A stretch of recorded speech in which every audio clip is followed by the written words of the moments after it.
But thanks for being here. 8:15 in Pakistan sounds like a reasonable time. Emmanuel Gartis, speak of the Australians and the Australian show up, right? Emmanuel joining from Darwin in Australia, past 12 midnight here. Yeah, Emmanuel, so that's why I'm going to try to do more of the Asia time zone streams, because when I did it, we did have, I think we had 2 or 3 people from Australia, because that is a more reasonable time for them. So yeah, so thanks for joining, glad to have you here. But also keep an eye out for my streams that are roughly 12 hours from where it would be from where we are now. So it would be like noontime for you when I do it in Australia.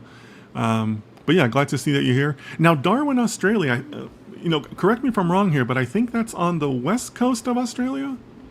I know Sydney's on the east coast. I was in Sydney a couple years back. Really had a great time there. But I think Darwin is on the opposite coast, yeah? Let me know. I'm still working on my Australia geography. Okay, so Yogendra Yadav he's coming in hot with the questions, guys. So if you guys want to do the questions, Yogendra is going to kick us off here.